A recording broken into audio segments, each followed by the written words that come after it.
Shalom Bapak Ibu Saudara yang dikasihi Tuhan. Bersyukur sekali kalau pada saat malam hari ini, di hari Rabu atau di tengah minggu ini, kita kembali bersama-sama akan beribadah jam doa bersama dengan keluarga, supaya kita sungguh-sungguh menyiapkan diri kita untuk kita memahami, mengerti akan firman Tuhan, dan juga kita akan menaikkan setiap segala doa, permohonan, syukur kita kepada Allah.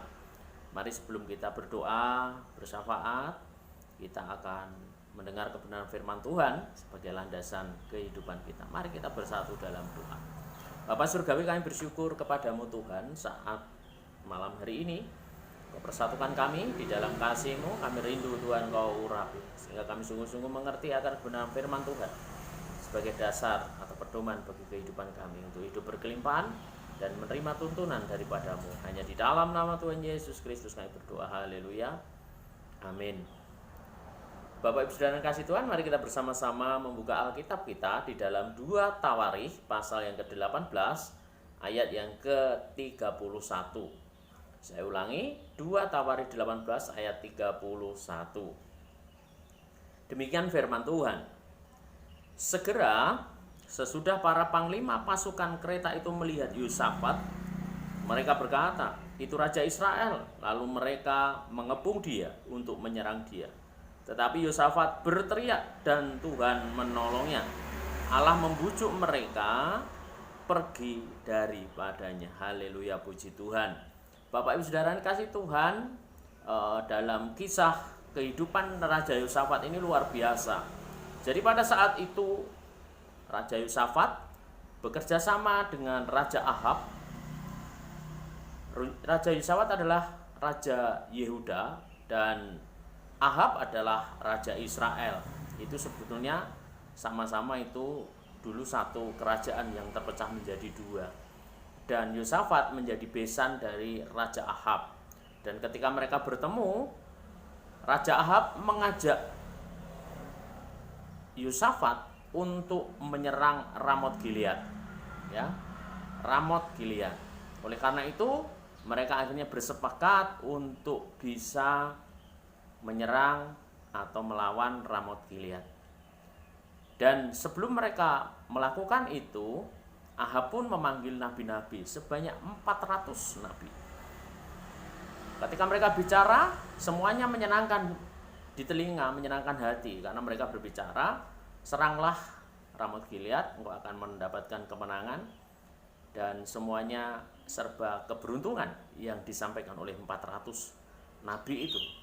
Tetapi kenyataannya Raja Yosafat masih belum puas dengan pernyataan 400 nabi itu. Akhirnya dia bertanya, apakah ada seorang nabi Tuhan yang bisa menjadi jembatan untuk bisa mendengar suara Tuhan. Akhirnya mereka memanggil Mika, ya. Mika adalah seorang nabi yang sungguh-sungguh dipakai oleh Tuhan untuk menyampaikan pesan ini.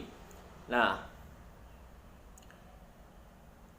Nabi Mika yang mendapatkan pesan dari Tuhan, pendapatnya atau pesannya itu bertolak belakang dengan 400 nabi itu.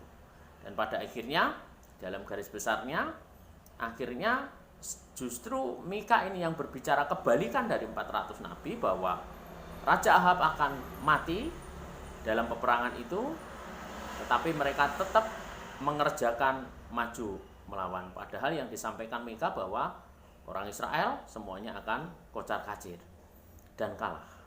Itu keberadaannya. Tapi malah justru Mika yang berbicara sesuai dengan kebenaran Allah malah justru ditangkap dan dipenjara. Hasilnya seperti ayat dalam 31. Luar biasa. Mari kita perhatikan kehidupan Yosafat dipakai Tuhan luar biasa. Kehidupannya selalu bertanya kepada Tuhan apa yang harus dilakukannya, walaupun dia seorang raja. Dan ternyata benar bahwa pada saat itu menyerang Ramot Gilead, si Ahab dia menggunakan menyamar memakai pakaian biasa, prajurit biasa, sedangkan Yosafat memakai pakaian perang kebesaran. Sehingga yang terjadi ayat 31, segera sesudah para panglima pasukan kereta itu melihat Yosafat, jadi para panglima tentara Ramot Gilead ini mengepung Yosafat. Mari kita perhatikan keadaan Yosafat. Yosafat sedang mengalami keadaan yang tidak enak, saudara. Yosafat sedang mengalami keadaan terjepit. Tidak bisa berbuat apa-apa karena sudah dikepung. Siapa yang mengepung? Panglima lawannya, yaitu Ramot Gilead. Ini adalah keadaan yang tidak mungkin akan selamat, saudara. Tidak mungkin selamat. Semuanya itu diperhadapkan kepada Yosafat. Jelas sekali. Sesudah para panglima pasukan kereta itu melihat Yosafat, mereka berkata, itu Raja Israel. Dan dikira Yosafat adalah Raja Israel. Padahal Yosafat ini adalah Raja Yehuda. Ya, karena mereka bekerja bersama-sama. Sedangkan Raja Ahab atau Raja Israel sendiri, dia sedang menggunakan pakaian biasa sehingga mereka tidak melihatnya sebagai seorang raja. Tetapi luar biasa. Mari kita perhatikan. Mereka berkata, itu Raja Israel. Para panglima yang mengepungnya berkata demikian. Lalu mengepung dia. Yosafat dikepung, sudah tidak ada pintu keluar. Dan mereka siap menyerang dia. Apa yang dilakukan Yosafat? Yosafat berkata dan berteriak. Tetapi Yosafat berteriak kepada siapa? Kepada Tuhan. Pada saat itu kondisi terdesak, tidak ada harapan, kepentok semua keadaan, tidak ada kesempatan. Yosafat berteriak kepada Tuhan. Dan dikatakan dengan jelas dalam ayat ini, dan Tuhan menolongnya. Luar biasa, saudara. Ini kuasa Tuhan. Bagaimana mungkin dengan keadaan yang sudah sedemikian mepet, singkat, tidak ada kesempatan lagi, berteriak keras kepada Allah dan Tuhan menolongnya. Bapak Ibu Saudara kasih Tuhan, ini bukan berarti sewaktu-waktu Yosafat berteriak Tuhan menolong langsung, tidak. Semuanya itu terjadi karena Yosafat memiliki kehidupan rohani yang sungguh-sungguh berkenan di hadapan Tuhan. Dalam perjalanan kehidupannya sebagai raja, dia menghancurkan semua Baal di Yehuda. Semua penyembahan-penyembahan berhala dihapuskan. Dan senantiasa Yosafat ketika dalam kepemimpinannya mengambil keputusan, dia selalu meminta pendapat dari seorang nabi. Dan hasilnya hidupnya dipakai Tuhan luar biasa. Dan pada saat waktu terjepit, Yosafat ditolong Tuhan. Berteriak perlu waktu berapa lama? Singkat, saudara. Tetapi Tuhan menolongnya di atas keadaan yang tidak mungkin. Saudara, apa yang menjadi permasalahanmu saat ini? Apa yang menjadi pergumulanmu saat ini? Semuanya akan Tuhan berikan, saudara. Asalkan hidupmu sudah tertata di hadapan Tuhan, benar di hadapan Tuhan. Karena dengan demikian, teriakmu minta tolong, langsung Tuhan sambut dengan perbuatan besarnya. Menolong seperti dialami oleh Yosafat. Apakah selesai sampai demikian? Bagaimana dalam situasi perang? Sudah terjepit, sudah dikepung, tinggal sekali serang, habis. Pasti mati keadaannya. Tetapi Tuhan luar biasa. Semua keadaan dibalikkan. Apa yang terjadi?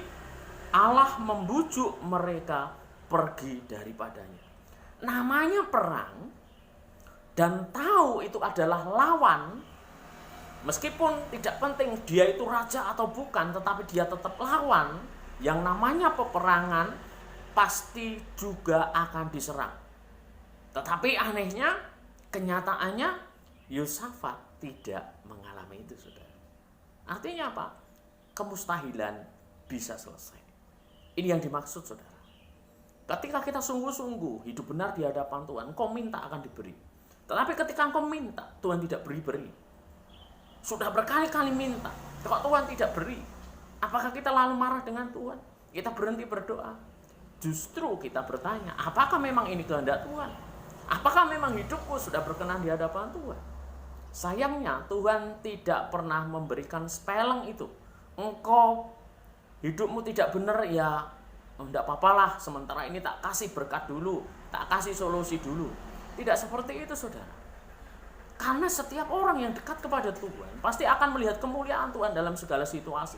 Bahkan dalam kemustahilan seperti yang dialami oleh Yosafat. Makanya Allah senantiasa mendengar seruan. Ini yang menjadi judul renungan kita malam hari ini. Allah selalu mendengar seruanmu, tetapi seruan yang didasari dari hati yang berkenan kepada Allah. Makanya mari kita mengevaluasi diri dan kita satukan iman kita bersama dengan keluarga, apa yang sudah kita lakukan, apa yang terjadi dalam kehidupan kita, supaya kehidupan kita kembali diberkati. Jangan khawatir, kehidupanmu luar biasa, kuasa Kristus luar biasa. Jadikan harimu menjadi berkat bagi orang lain, jadikan harimu selalu bertanya kepada Tuhan sebelum engkau melangkah, karena itu yang dikehendaki Tuhan. Jaga mulutmu, jaga pikiranmu, jaga perilakumu, jaga keputusanmu, jaga tindakan-tindakanmu, supaya semuanya senantiasa dikendalikan oleh Tuhan. Seperti Yosafat mengalami keajaiban Tuhan di dalam waktu yang sangat singkat, karena Tuhan mengasihi Yosafat. Begitu pula Yosafat mengasihi Tuhan. Tuhan senantiasa mendengarkan seruanmu. Dan itu berlaku juga untuk waktu sekarang ini dan waktu yang akan datang. Itu terjadi dalam kehidupan Yosafat dan pasti akan terjadi dalam kehidupan saudara. Kerjakan yang terbaik, ingat, apapun masalahmu, Tuhan senantiasa membuka tangan untuk menolong saudara. Tetapi sebelum Tuhan membuka tangan, Tuhan juga melihat kemurnian hatimu untuk bisa mendapatkan jawaban, jalan keluar, dan solusi dari setiap permasalahanmu. Amin. Mari kita berdoa. Bapa surgawi, kami bersyukur kepadamu melalui kebenaran firman Tuhan ini. Kami percaya bahwa mujizat Tuhan masih terjadi, dan hal itu pun akan kami nikmati dalam setiap persoalan, pergumulan, keadaan-keadaan yang sesulit apapun. Karena kami tahu di dalam Kristus ada kuasa yang mampu menyelamatkan kami, memberikan pertolongan bahkan di dalam waktu yang sangat sempit sekalipun. Karena kami tahu berkat Allah sempurna memenuhi kehidupan kami. Terima kasih Tuhan. Selanjutnya kami juga akan bersyafaat, berdoa untuk mendoakan kota ini, negara ini, gereja, kehidupan kami pribadi, dan segala apapun yang kami perlukan. Kami percaya bahwa Engkau akan terus mendengar teriakan seruan kami. Hanya di dalam nama Tuhan Yesus Kristus kami berdoa. Haleluya. Amin. Bapak Ibu dan kasih Tuhan, selamat berdoa bersama dengan keluarga. Tuhan Yesus memberkati kita semua. Haleluya, puji Tuhan. Amin.